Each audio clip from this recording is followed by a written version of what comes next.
자세한 코로나19 상황을 정기석 한림대 성심병원 호흡기내과 교수와 짚어보도록 하겠습니다. 교수님 안녕하십니까? 예. 자, 국내 신규 확진자가 또다시 400명대로 올라섰습니다. 지금 2주간 하루 평균 지역 발생도 370여 명 수준이거든요. 일단 현재 좀 추세를 어떻게 판단하고 계신지요? 정체가 너무 오래 가죠, 지금. 예. 300~400명대가. 그래서 우리가 1200명을 치고 1월 초에 빨리 내려갔습니다. 600명, 400명대까지 막 내려올 때는 좀 급하게 빨리 내려간다 싶은 생각이 있었는데요. 네네. 그다음부터는 안 내려가는 거예요. 예. 그래서 사실은 지금 이제 수도권 같은 경우는 한 단계 낮춘 상태가 꽤 오래 지속되고 있고. 예. 그럼 우리가 뭘 기다리느냐는 거죠. 이 300~400이 저절로 줄어야 되는데 이제 방역 조치를 더 단계를 더 높이지 않으니까 뭘 기다려야 되는 거죠. 기다릴 게 별로 없습니다. 날씨밖에 기다릴 게 없습니다. 그래서 이게 너무 오래 가면 어떤 현상이 생길 거냐 하면은 지속적으로 환자들이 발생하면서 거기서 감염원이 밝혀지지 않는 그 숨어 있는 감염들이 계속 퍼져 나갈 거면서 아마도 잘못하면 3차 유행의 저점이 300명대에서 끝나지 않을까. 그러다가 잘못하면 정말 3차 유행은 이걸로 끝나고 다시 4차 유행에 접어들지 않을까 하는 그런 좀 우려도 있는 게 사실입니다. 네. 예, 이 부분도 좀 얘기를 해봐야 될 것 같은 게 어쨌든 지금 수도권의 확진자 비율이 80%에 육박을 하거든요. 일단 수도권이 인구도 워낙 많기도 하고 하지만 어쨌든 이거 자체가 좀 우려스러운 부분이 될 수도 있을 것 같긴 하거든요. 그래서 저는 사실 2.5단계에서 2단계로 내릴 때 좀 성급했다는 생각이 좀 듭니다. 왜냐하면 시작을 수도권에서 시작했습니다. 11월 말에 시작할 때. 그리고 그때부터 지금까지 한 번도 70% 거의 한두 번은 제가 계산을 해보니까 60%로 내려가는 때가 있는데요. 거의 대부분 날이 70% 전후를 유지하면서 지내왔던 겁니다. 근데 수도권이 그렇게 중심에 있었고 오히려 상대적으로 비수도권은 지금 발생이 굉장히 낮은데도 불구하고 수도권을 조금 더 조여서 낮추지는 못하고 계속 내려왔단 말이죠. 그러니까 제가 조금 전에 말씀드렸듯이 지금 뭘 기다리느냐는 거죠. 저절로 줄겠습니까? 매우 어렵다는 거죠. 그런 점을 우려해서인지 일단 9일부터는 또 새로운 감염병 예방법이 시행이 됩니다. 그렇습니다. 일단 골자는 이번 격리 조치를 위반한 사람이나 단체에 대해서 가중처벌이 가능하게 하는 건데 이런 법 시행으로 인해서 좀 방역을 방해하는 행위들을 차단하는 효과가 생길 수 있겠습니까? 네, 그건 행정을 하는 사람으로서는 당연히 바라는 바이고요. 이게 이제 감염병의 예방 및 관리에 관한 법률 하나를 가지고 지금 이제 질병관리청이 이제 행정력을 발휘하고 있는 거거든요. 그래서 자꾸 보완을 해가면서 행정력이 이 법률이 없어서 미치지 못하는 그런 일이 없도록 계속 보완해 나가는 것은 질병관리청이 청으로 승격되면서 해야 될 굉장히 중요한 일이고요.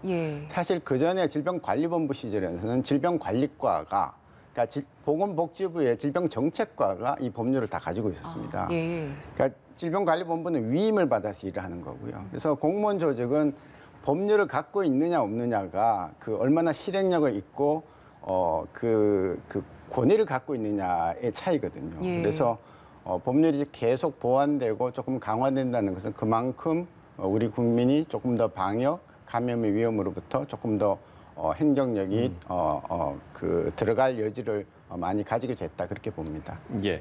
구체적인 사례도 하나 좀 짚어보면 지금 동두천에서 외국인 집단 감염이 계속해서 발생을 하고 있고 총 132명이 됐습니다. 일단 지금 가족과 또 직장 동료도 검사를 받고 있는 상황인데 앞으로 확진자는 계속 늘어나겠죠? 아마 늘어날 겁니다. 그렇지만 이번에 동두천시에서는 상당히 잘했다고 봅니다. 좀 선제적으로 그죠? 어디서 집단 발병해서 들어간 게 아니라 외국인들이 조금 여러 가지 환경이 좀 덜 좋을 수 있으니 선제적으로 검사를 하자 해서 이제 이렇게 많이 발견한 거고요. 외국인 문제는 사실 그동안에는 우리 이제 내국인들이 워낙 감염이 많아서 그랬는데 지금 어느 정도 진정이 됐다고 보고 체류 중인 외국인들에 대한 관리를 좀 철저히 할 필요가 있고요. 지금 재난안전 주관사들이나 또 혹은 이제 다른 그 방송사에서 보면 밑에 자막으로 영어로 막 내거든요. 어떤 때는 내지 않습니까? 이제 외국인들 보라고. 그거 이해할 수 있는 외국인 그렇게 많지 않습니다. 우리나라에 들어와서 지금 지금 사실 현장에서 일하고 있는 동두천에서 우리가 보고 있는 그런 근로자들은요, 영어 잘 못합니다.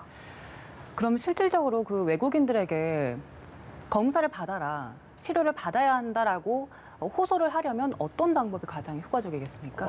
지금 저희가 이제 제가 질병관리본부에서 일할 때 그 외국인 근로자들이 들어와서 그 AI 관련해서 방역할 때 있었는데요.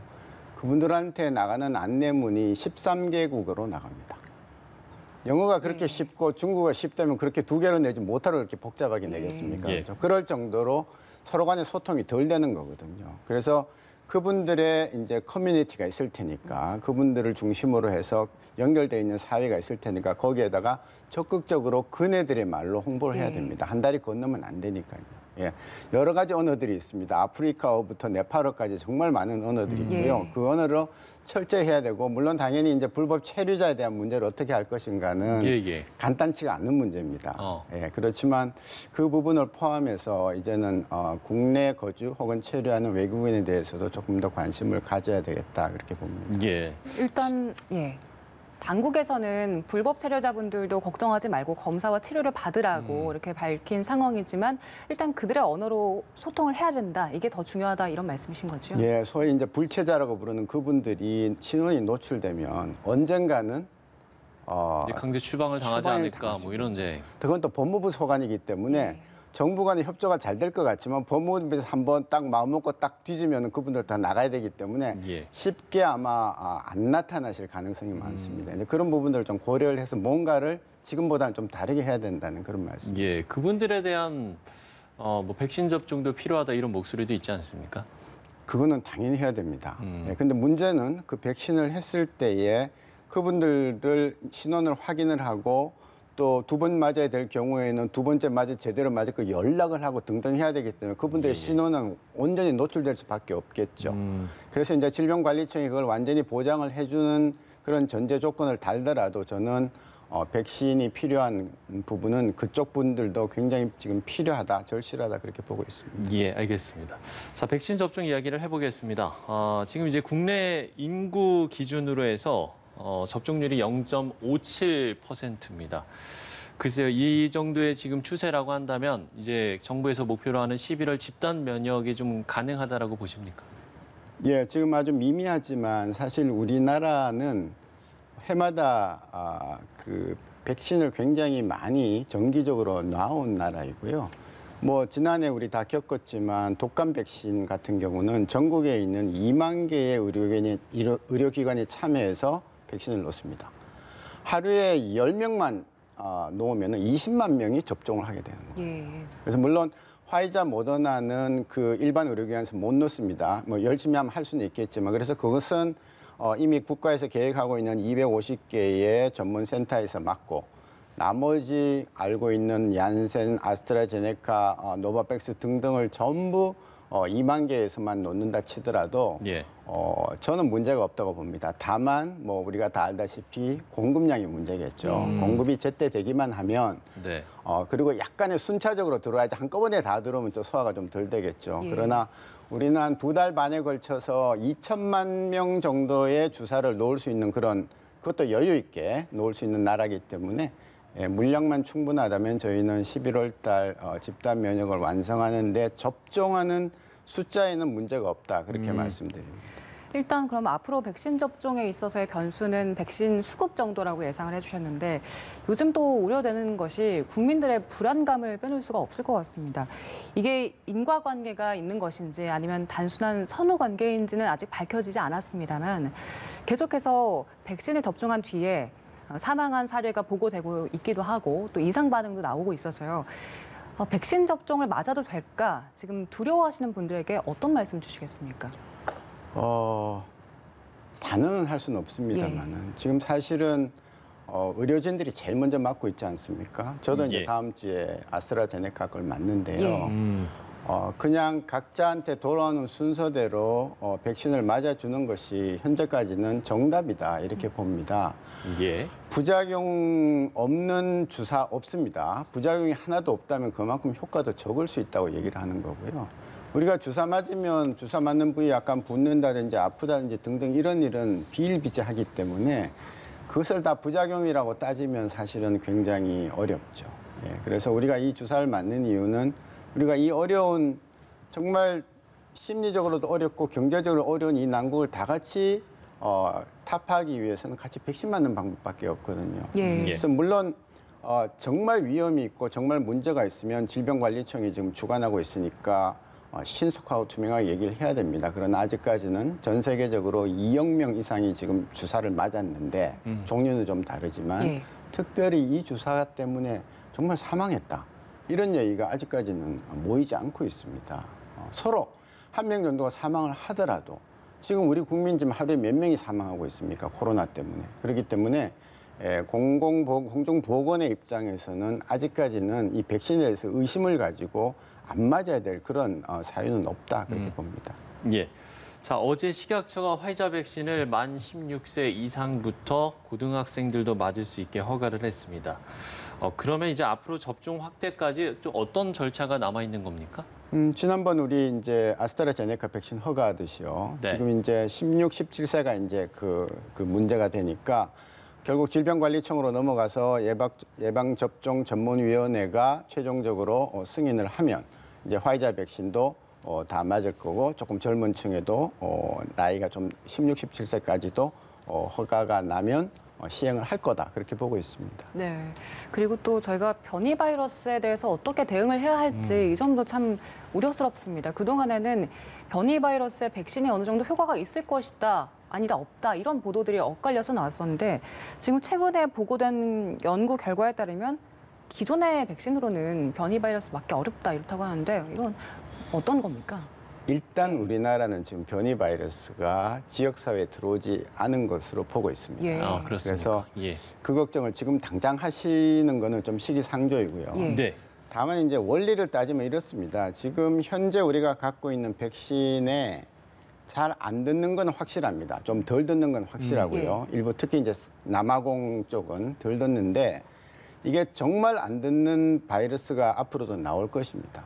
예, 그래서 이제 그게 나오게 되면 우리는 백신을 한 번 더 맞아야 될 수 있습니다. 예. 각 회사에서 만든 백신 중에서 변이 바이러스에 들을 만한 백신을 따로 만들면 2차 접종이 아니라 3차 접종으로 한 번 더 확인을 해주는 그런 과정이 필요할 수도 있는데요. 예. 다행히도 우리나라는 아직까지 관리를 잘 해왔기 때문에 변이 바이러스에 대한 염려는 당분간은 안 하셔도 되겠다. 예. 추가적으로 좀 이 부분에 대해서 질문을 드리면 남아공 브라질발 변이 바이러스의 경우 항체가 3.5에서 10배가 필요. 이게 어떤 내용인 거죠? 항체가 3.5배가 필요하다라는 게 글쎄요, 좀 어떤 내용인지 좀 설명을 해주시면 좋을 것 같아요. 자, 이게 이제 항체라는 게 우리 몸에 이제 백신을 맞으면 항체가 생기거든요. 예, 그렇죠. 병이 들어 생기는데 항체는 어떻게 생기냐면은 항원이 이제 제 주먹이라고 따지면요. 항체가 이 주먹을 잡을 수 있게 이렇게 딱 나옵니다. 예. 그러면 딱 잡으면 바이러스가 꼼짝 못 하겠죠. 그러면 죽습니다. 근데 변이가 생기면 이거에 잡히지 않는 예를 들어 이렇게 생기는 거예요. 모양이 그러면 다른 건가요? 못 잡겠죠. 네. 못 잡으니까 도망가지 않겠습니까? 그럼 바이러스는 살아나는 거겠죠. 근데 만일 이런 것들이 많이 모여서 이제 이렇게 첩첩이 둘러싼다면 어느 정도 예방 효과는 있을 겁니다. 예. 네, 그렇기 때문에 조금 더 필요하다는 것이고요.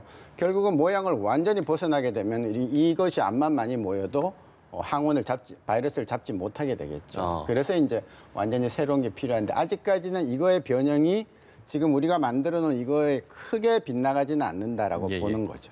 예. 그럼 혹시 뭐 여러 번 맞으면 효과가 있습니까? 그런 부분하고는 좀 다른 얘기입니다. 그거하고는 좀 다른 얘기입니다. 예. 여러 번 맞으면 효과가 더 있는 수도 있겠지만 효과가 더 떨어지는 수도 있고요. 그렇습니까? 백신이라는 게. 예. 그다음에 항체가 충분한테 더 맞을 이유는 하나도 없는 것이죠. 그래서 만일 이거를 매년 맞아야 된다는 거는 이제 여러 번 맞을 필요는 있겠지만 뭐 4주 간격으로 2번 맞는 거를 막 3번 맞고 4번 맞고 이렇게 하는 것은 아직까지 나와 있지는 않습니다. 예, 그렇군요. 그리고 정부에서는 새로운 사회적 거리두기 개편안 초안을 공개한 상황입니다. 일단 눈에 띄는 건 지금의 5단계를 4단계로 좀 간소화시킨 건데 기준은 구체적으로 어떻게 달라집니까? 예, 이게 3단계 하다가 5단계 하다가 다시 4단계로 와서 지금 1년 사이에 막 3번이나 바뀌었습니다. 전체적인 그 지향점은 좀 완화시키는 겁니다.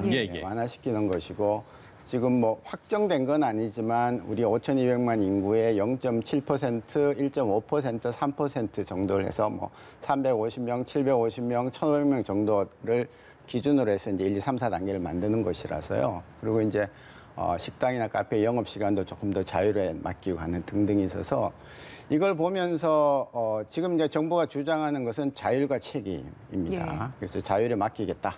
대신 책임을 지도록 하겠다라는 거라서 전체적으로는 한번 바뀔 때가 됐고 바람직하다고 봅니다. 다만 우리가 지난번에 봤듯이 과연 이 4단계를 만들었으면 4단계 정말 갈 것인가?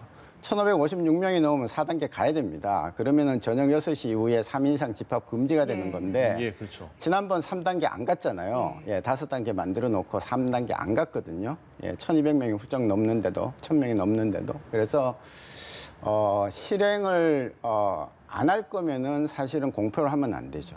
그래서 탄탄히 이번엔 공청회를 하신다니까 탄탄히 잘 만들어 놓고 그 다음에는 때가 되면 가고 스톱하고 이거 조절 잘해야 되고요. 저는 사실은 12월 초에 좀 가야 될 것 같았으면 조금 더 조이면서 지금은 더 낮은 숫자를 이제 좀 볼 수 있지 않나 하는 그런 아쉬움이 늘 있습니다. 예.